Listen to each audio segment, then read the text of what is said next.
Hey, so this is my first video, first attempt at YouTube. I don't know if anybody will see this. If there's one person that sees it and it makes a difference for them, then that's what I'm going for.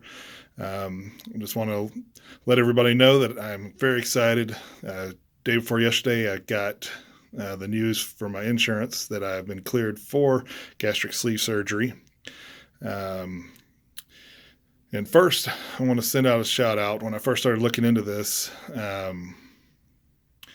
obviously I did a ton of research and I searched through tons and tons of videos on YouTube. I think I found the end of YouTube.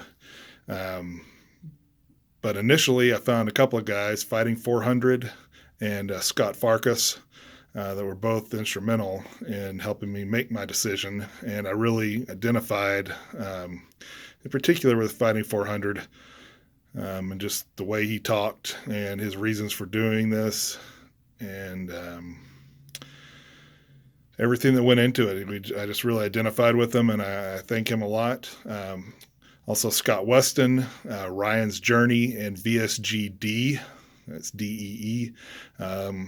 Those guys, I've watched all your videos, and you've really helped me out, and I'll continue to watch your videos as I go through this journey. Um, like I said, I was just approved 2 days ago. So this is November, should probably know that, November 28th, 2018. So I was approved on the 26th. And, I started this in August. Thankfully, my wife has really good insurance. And so it's been a little faster than some people's, but it still felt like a long time to me. I have lots of reasons for doing it. We, on our vacation this summer in July, I had to go into a clinic, get evaluated, and, and that was just basically from walking around and humidity and things like that. And then we were in Colorado, and my kids they want to do some different things. We go to amusement park. They want to do some things that I can't do. And, wanting to do things with my kids and just day-to-day things, which we can get into at a later video. But, if you're a big guy, making sure you're not sitting in a booth in a restaurant, which may make your wait longer. I think Fighting 400 mentioned the fear of wicker, which is definitely a fact.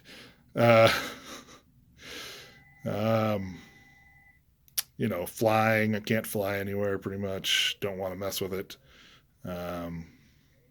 So do a lot of driving, which I have to travel quite a bit. And just my general health. My mom passed away at the age of 54 from cardiac arrest, and it's the road I'm going down. I'm almost 44, so just having lots of health issues. So those are my main reasons for doing this VSG. I started looking into it when we got back from our vacations in early August.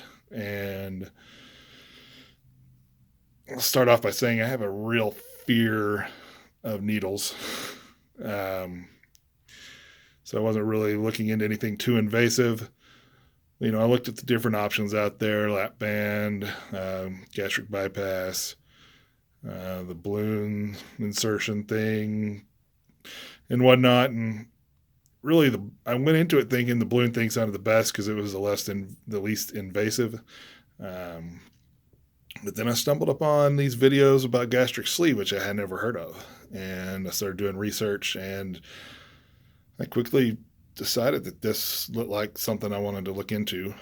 And so the first step when I decided on the gastric sleeve, or at least to look into it more thoroughly, was to look into local guys in the area that performed the surgery. And so, and we knew some people who had some bypass and gastric sleeve surgery in my area. And so did a lot of research on that, found a place that I really liked, called them up, and they told me, first things first, you got to come to our seminar. So went to the seminar. Most of everything that was in the seminar I'd already seen on YouTube from all the videos I'd watched, but there's other people there and some good questions asked. And so I decided to take the plunge and, filled out some paperwork and we started the process there. And that was late August, I believe it was like August 28th, 29th, somewhere in there. And they quickly started signing me up for the different things that I was going to need to do. I came in the next week. They talked to me about everything and what all I would need to do, and started me down the process. So the seminars first. I believe second, I had to get some blood work done, which, like I said before, I have a fear of needles. And I already was scheduled for my cardiologist staff to do my annual blood work. And I called my PCP, who couldn't get me in for like 3 months, which really didn't work out with this very well. And so I told him, is there any way we can, use all this together? So do this one time, one poke.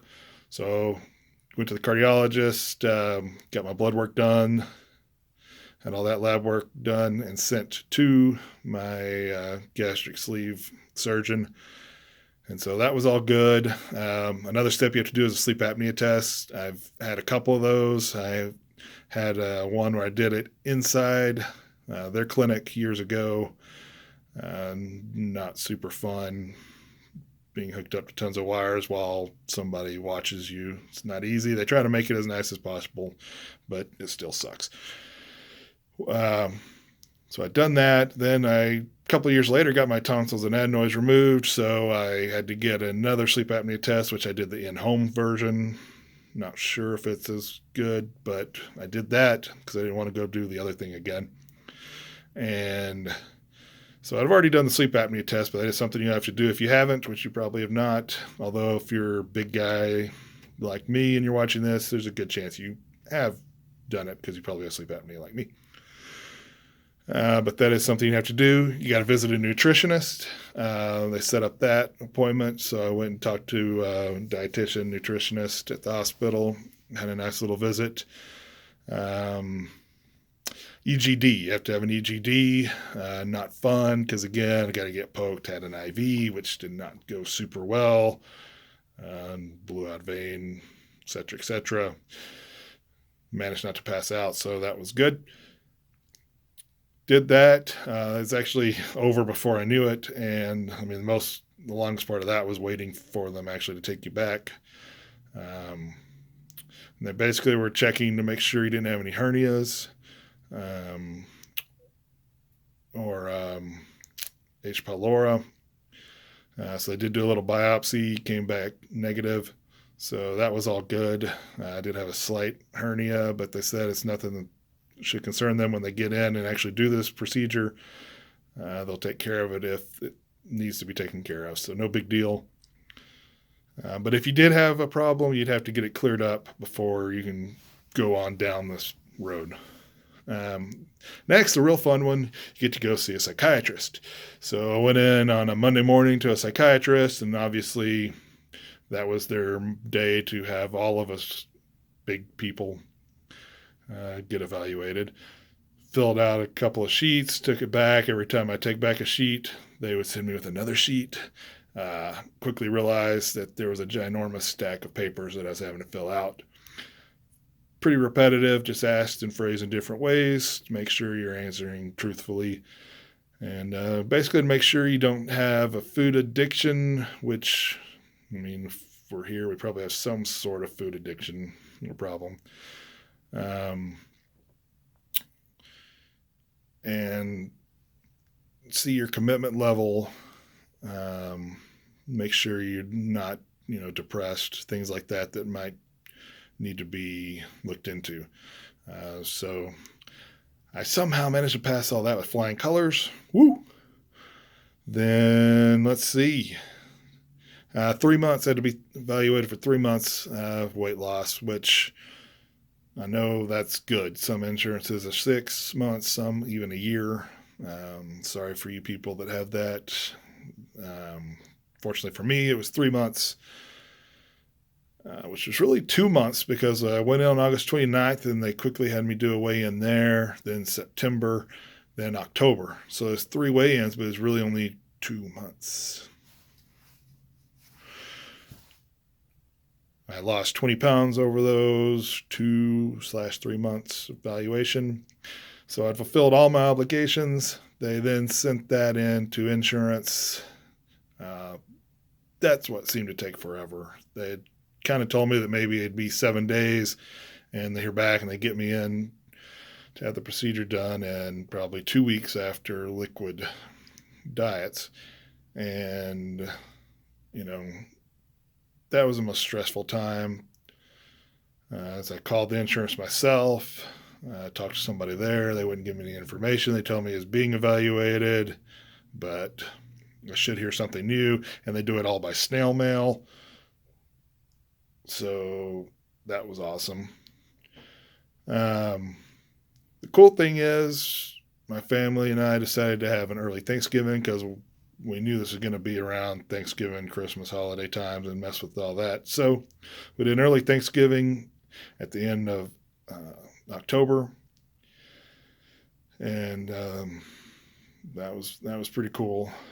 But as things turns out, since I just got approved for insurance, I'm getting to have a second Thanksgiving. So we're still going out of town and going to do the Thanksgiving thing. We're fixing to leave here in a little bit for Thanksgiving, actually. So I will start on my liquid diet. I go in to talk to the surgeon next Wednesday. I'm supposed to get started on the 2-week liquid diet, and I get back with all y'all on more of what that entails. I'm sure you can find that everywhere as well. Hopefully I've answered a lot of questions for anybody just looking into it like I was, those first few days.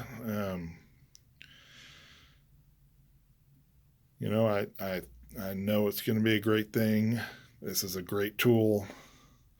It doesn't solve everything.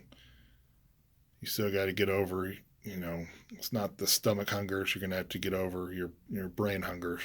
And I know there's going to be things like that I'm going to have to deal with, and habits that I'm going to have to break and change. But this is a great, great tool. And if it's something you're interested in, I'm going to continue to post videos. And hopefully it helps somebody out there. I guess for now, this is it. I'm signing off. And I'll get back to you here in a couple of weeks for sure, before the surgery. And then after surgery and kind of what all has gone on.